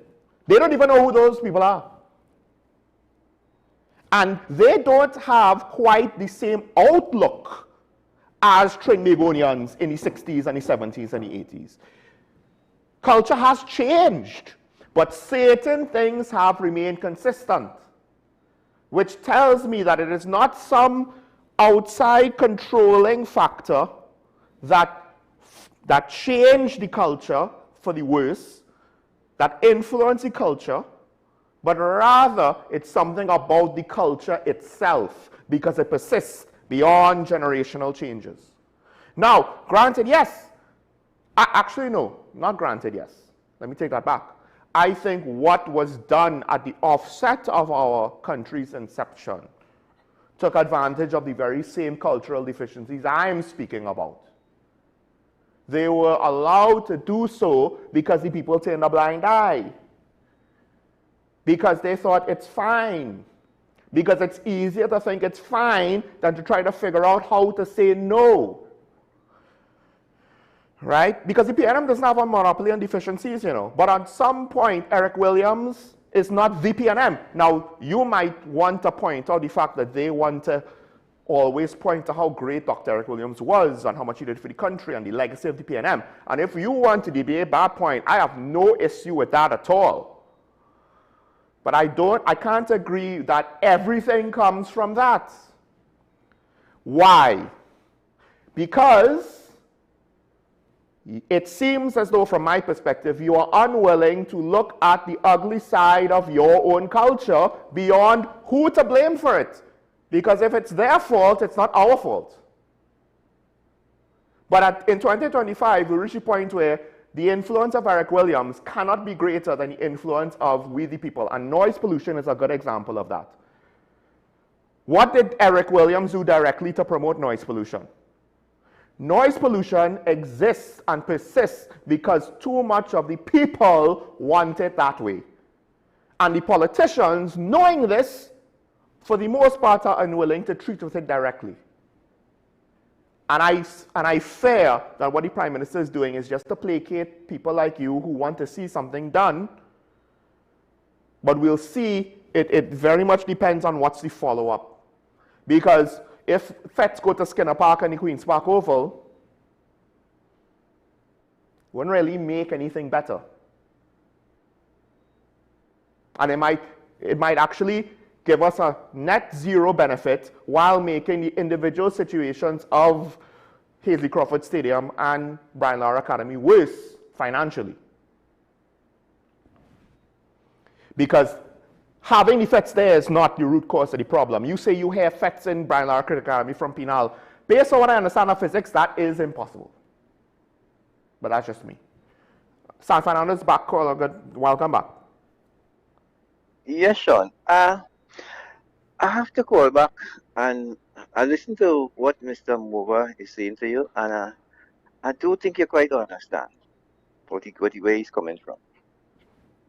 And this is not to say I am Mr. Mover having discussions behind the scenes. Mm-hmm. We don't. But he speaks about from the beginning of the formation of our self-governance, the behaviors that were allowed at the time, and that those behaviors is what shape what we now call the culture. And of course, when you talk about the young people nowadays, they might not even know who Eric Williams is, but those behaviors from then, Sean, because they were allowed then, they have been and continue to be allowed. That is where the young people get it from. It has a genesis. It must have a genesis. And he is correct. The genesis started from self-governance and the beginning of independence. That's where it started. And he might be one of the few just sign up on this remote hill blowing this trumpet to try and let people hear that there is a problem. And you have to just speak about the genesis of the problem if you want to fix the problem. You have to keep sounding that horn of this is where it started. You have to keep sounding that horn. And while you're trying to fix what is in the present, to let people understand this culture, because it is now culture. That bad behavior that was allowed in the beginning has now become the culture of Trinidad and Tobago, which is all what you're speaking about now. So don't discount what he is saying.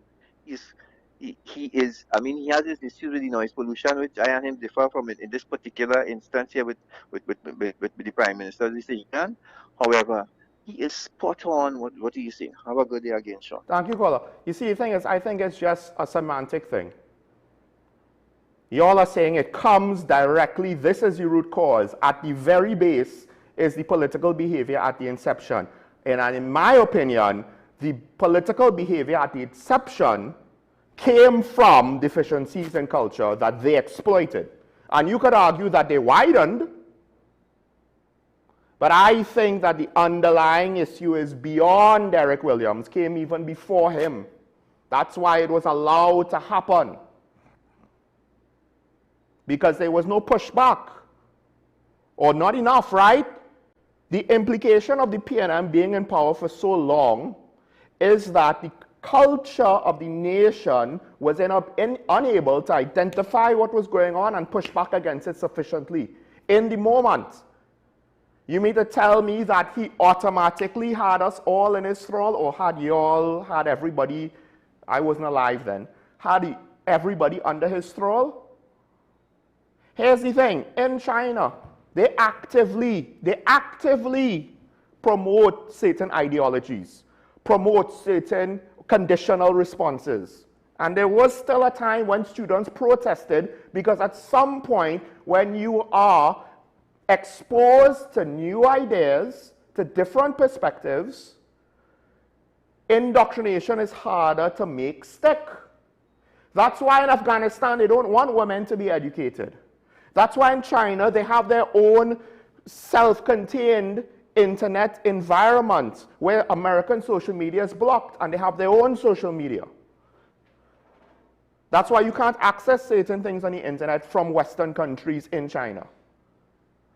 Because you need to shield them away from a wider variety of ideas, and more importantly, at times from open thinking. That's why Jack Ma disappeared. Because he started to think like a Western businessman, and he forgot, no, he's in communist China. And our students will rebel against their parents, will rebel against their school, will rebel against their authority, will rebel against religion, but somehow they will conform to conditioning of Eric Williams? I don't think so. So, at the end of the day, we are speaking about the same thing, which ultimately, to me, is what matters. You can't change the fact of what Eric Williams did or what others did. They did what they did. We can only treat with the current, which is part of the reason why at some point, I'm not going to speak about that.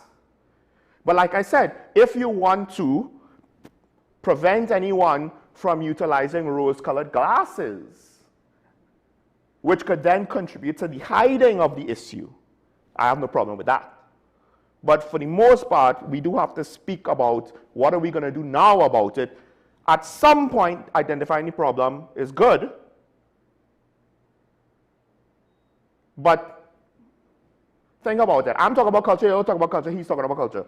So are we different enough where he has to say, no, I'm getting it wrong? We have to, what specifically do we have to treat to with regards to Eric Williams that we're not necessarily doing as a culture that we should be doing, that I'm not saying that we should be saying, to make that shift?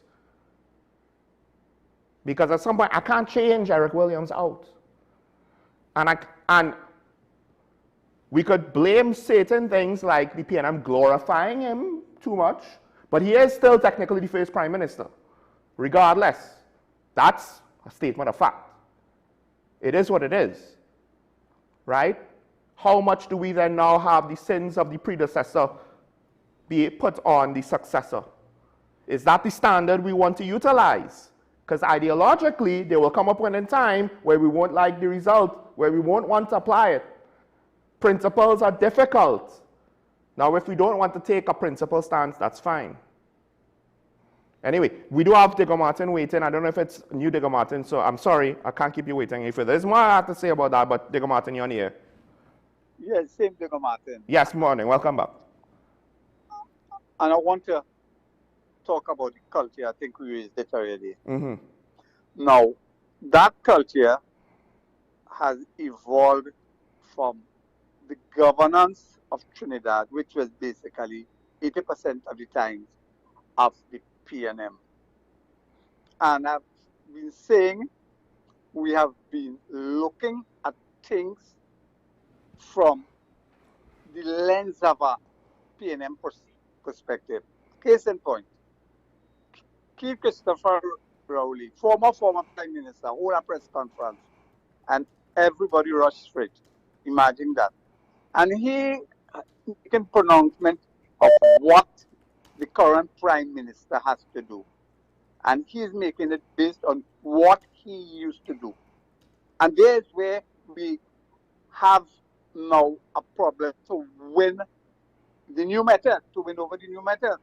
Because if you continue to see things through a PNM, anything that is not done by a PNM, people are going to criticize who are supporters of the PNM.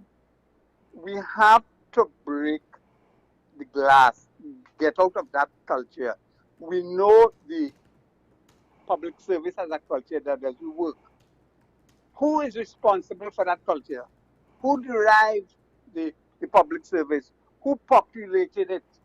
We all know you had a party guard that we populated. Now we have grown out of that model. Meritocracy is playing a greater part than a party guard. And I can't understand, and that is one of the mistakes the fourth estate is doing. The question why it's not done as how the PNM used to do it. For example, all of those press conference, cabinet press conference on Tuesday. Keith Rowley was front and center in that. He never developed anybody else. Now the Prime Minister taking another approach. She's looking at succession planning and she's developing young people. And it seems to have a problem, and a lot of people have a problem. And we have, I am saying it might be difficult to break it down and start over again, but that might be unpalatable. For example, the police service, everybody knows there's a major problem in the public service. It's a difficult thing to fix, but you have to take the bull by the horn. I am always saying we have to reconstruct it. Half of the police service, I might be wrong, is corrupt officers. But you have a PCA chairman about 5 years ago at the British High Commissioner say the PCA is the biggest gang. The PCA said the police service is the biggest gang. That utterance, that stigma the TPS 5 years ago still sticks with them. Look at Central Division. The commander for the Central Division, he has to be taken to task. And you know why? In 3 of his jurisdiction, Freeport, Hoover, Chaguanas, you find police officers are caught wanted, being charged. And you're going to ask that the divisional commander, what's going on in your division? How are you not aware of that? And that juxtaposing that back to the day of policing. When you ask some of those senior police officers, the Joint Select Committee, what's going on, they weren't aware, or what I should say, the integrity fall apart because they didn't want to throw their friends and their colleagues in the police service, their batches, under the bus for doing something unsavory. I'm going to have a nice morning. Thank you all. Okay, I need to further explain myself because there's something that I am afraid is going to happen. Because the implication of what's being said, and I don't know if this is what is the intention, hence the implication. Okay, this has to be the last call because I need to explain. I can't just leave this hanging. But I'll take the call. Faizabad, good morning. You're on the air? Good morning, Sean. Morning. I am saying today that Trinidad and Tobago is becoming politically mature. But we still have runover and remnants of the architectural job that the PNM would have put in place. For instance, public housing. You look at sites were built all over Trinidad. That was done by purpose for a certain reason. And we can't run away from that. That's a fact. You look at it, and that's why we are now with this problem with the HDC. People have become dependent on public housing because of the way it was created and manipulated as voter banks. The other thing, you look at the prior to Pandey's coming to office, I remember he would have commissioned, I think it was Dr. Selvin Ryan, to conduct a survey in the police service and the public service with respect to race relations and a total breakdown. It was amazing. I mean, I wouldn't want to repeat the findings on the TV, but so, you know, it will take a while for that culture to get out. It is getting out. The young people are now recognizing what would have happened in the past, and they are trying to fix it gradually. But the PNM continues to to evangelize that same method of approach, because I remember Mr. Manning referring to Petrotrin as Petro Singh. And there was a famous election taking place in Tobago when they said, don't let the Calcutta ship come there. So they are very, very subtle moves to keep the status quo intact. But it is going to be dismantled by the youth. Over time, I am certain it will be dismantled and we'll be in a better place in a little while from now. Take care, my brother. But it will... Thank you. Here's the thing. I'm not saying PNM is without sin. Ultimately, my point is this. Well, first of all, I agree. Yes, don't let rose-colored glasses on the past. Not a good thing. Probably a bad thing, right? That's the term, rose-colored glasses. Now, what's the implication? Well, the PNM has to go because historically they're bad. So we'll just accept whatever comes. That's the alternative. But I have seen enough, I don't know about you, I don't know about the rest of you, I have seen enough that the culture is a national culture, not a PNM culture. It's a national culture in terms of what the supporters want, what they say, and what the politicians will do and what the politicians will say. I have seen enough to see similar errors made, not just by the UNC, but by the TPP at times. Now, the UNC, the current administration, they have not gone as far as the previous PNM administration. But I'm seeing some of the same signs. I'm seeing some of the same patterns of behavior. Not by all of the members of the cabinet and the current administration, but by some of the more vocal ones, definitely. Now, in some cases, Roger Alexander is a unique situation. And like I said before, I don't want him to shut up. Everyone that says he should shut up, they should shut up on that. Right? But I have seen other people have real deficiencies in communication that bothers me because a lot of it lines up with what we've seen before. Here's the thing about Dr. Heath Rowley. He was present for a lot of the postcard press conferences, I think because he had to, not because necessarily he wanted to. Because he had to, because he had a deficiency with the people under him. He had too many yahoos that didn't know what they were doing, because most politicians in this country are not skilled at governance and public relations. They are skilled at internal party politics, backstabbing, and bubble. So he had a cabinet. There was a lot of relatively new people, a lot of relatively inexperienced people. But look at Coleman Bit. You don't get more experience than that. Think about the Auditor General situation with him and that. So it's not about experience, right? So he had a PR deficiency that he was trying to fill. The thing is, I'm not saying Kamala needs to be more present and more in the public spotlight because she has to do what Dr. Heath Rowley did. I am judging it based on what I think the leadership needs of the moment and the public relations need of the moment and the mandate of the elections calls for. If it is in line with what Dr. Rowley did on a surface level or not is irrelevant. I would argue at the very least he also needed to be more present than he was, but I would always say at least he was present. And part of her reduced visibility is a pattern of behavior that I pointed out when she was leader of the opposition. But ultimately, it goes back to what I said. I don't want... It's not about judging the current administration based on the last administration.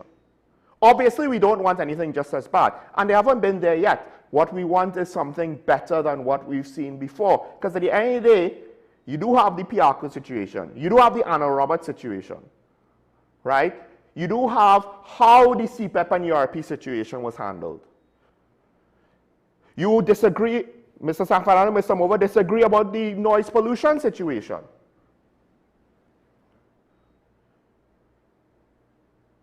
I have an issue with how the budget was presented. I still have hopes for the revitalization plan because I do want to see the nation succeed. But culturally, I am seeing some of the same arrogance from the head of government business with regards to how he treats things. And I don't know why. I saw hints of it. Let's not forget, you want to talk about PNM culture? You want to talk about PNM culture? Let's not forget that the AG technically is from that culture. The current AG is from that culture. The fact that he's there, the fact that Mr. Manning and Dr. Rowley split in the manner that they did, tells me that whatever the culture was, it's not that much of a direct through line of succession from the start to where it is now. Because there was at least one hostile takeover. And arguably, the 33-3 scenario, to what extent is Manning his own prime minister? Is Dr. Rowley his own prime minister? Is Presley Beckles her own political leader? The whole thing about dependency, that is, at this point, politics 101.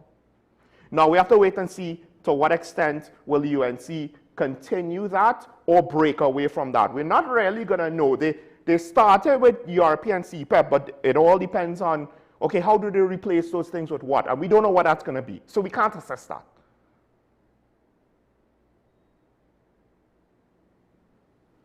But am I going to put the sins of Basdeo Pandey on Kamala Prasad-Bissessar? She was part of his administration. But no, she's her own prime minister. Right? As much as the PNM was in charge for the majority of the time, why is it that the UNC was not able to break away from those patterns? Why is it that the current prime minister went and took on a couple of former PNM people to be part of a cabinet? And the thing is, if we want to over-index on, well, historically the root cause is the PNM, if we're not careful, we will turn a blind eye to the excesses of the new alternative or the alternative, and we might end up essentially, for different reasons and different motivations, creating the same monster, just with a different face and a different name, and from technically a different starting point, but it'll end up being the same because for the sake of slaying the PNM dragon, we will create a UNC dragon or a TPP dragon, as opposed to, all right, they did what they did, it's bad, that's why they lost the election, cool, no one's crying over that. Now we judge the UNC based on the merits of the UNC, not based on what the PNM did or didn't do. Now, again, if you want to say that they played a major part in the culture, that's fine, but I think it reached a point where, do I have to bring it up? The PNM already lost. The issues of the PNM does not then tell me I need to make allowances for the UNC. I need to potentially not criticize the UNC. I need to protect the UNC. I need to turn a blind eye to the UNC. Do I stop commentary on the UNC? Because they are the sitting government of the day. And people like Karen and I, we have just applied our philosophies and our mode of thinking the same manner that we did to the previous guy. The main difference is we haven't had an Auditor General scandal, we haven't had a Brent Thomas scandal, we haven't had a meritless scandal. We do have a situation outside our borders. Let's take the comment to end, if we can. America may or may not defeat Venezuela, ally with Russia, China, and Iran. It may even take years of war. My concern is that our PM has exposed Trinidad to attack. Here's the thing. Full amateurs talk tactics, professionals talk logistics. Russia, China, and Iran do not have the logistics to participate in a war between Venezuela and the United States in the Western Hemisphere. That is, for all intents and purposes, a known fact. They could try and overextend themselves.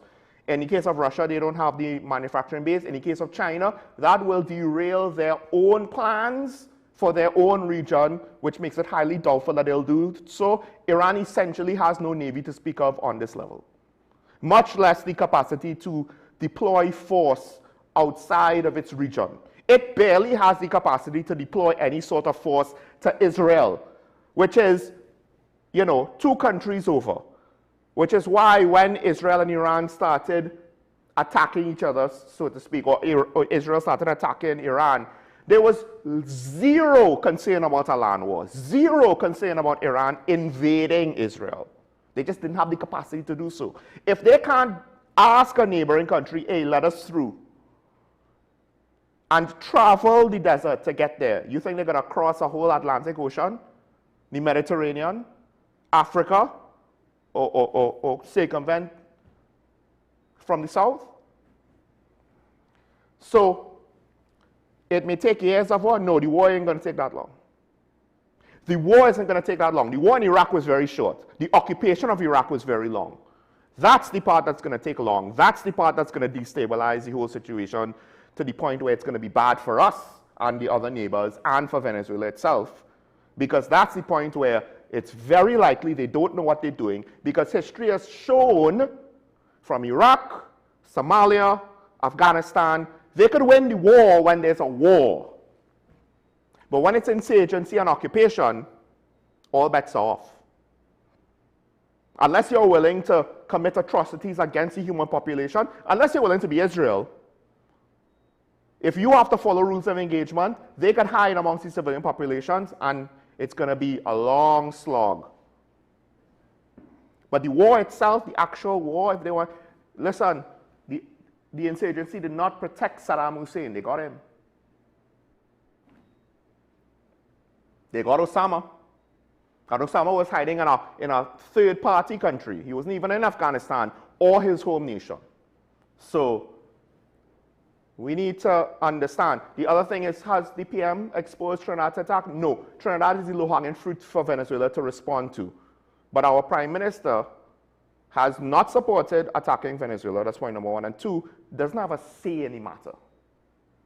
And before Trump was doing whatever he's doing, Venezuela already started blaming us for weapons smuggling into Venezuela, which is very laughable to me, but it is what it is. So I understand it's difficult to say what would it be like if the Prime Minister took a different stance, but I think a lot of the factual situations, the timeline would not be that different, even if she had a different messaging that was in line with Mia Motley, Ralph Gonzalez, and the rest of CARICOM. We ain't going to stop America from doing this. We don't have the capacity, whether politically, diplomatically, economically, or militarily. So has the Prime Minister exposed Trinidad to attack? I don't know, because the SOFA agreement technically was signed before she came into office. Now, do we want to renege on those treaties and face the consequences of that? And it's not that America is big or bad, you know. There's always going to be consequences when two nations have a disagreement when it comes to pre-existing signed treaties. International politics is not that simple, but it is what it is. That's just my opinion on it. Feel free to disagree. Call in and message tomorrow, because I'm over time. So thanks to all of the callers. Thanks for the conversation. I do think we probably agree on about 90% of it, to be honest, right? I'll just close with this.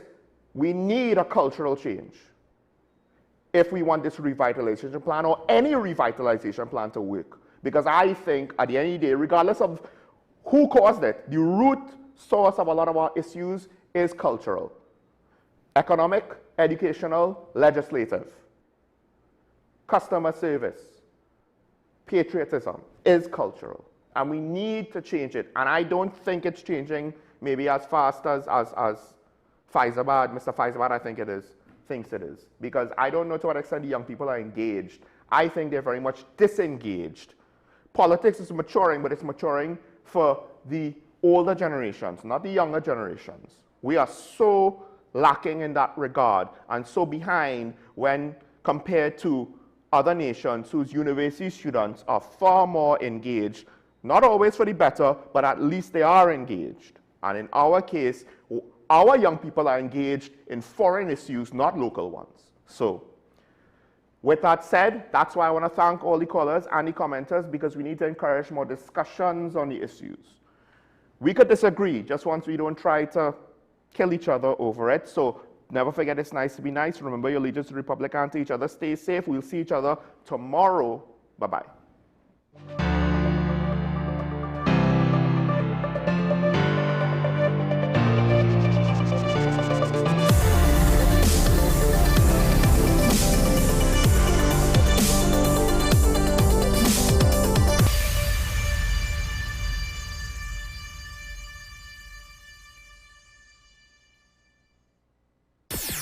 WESN.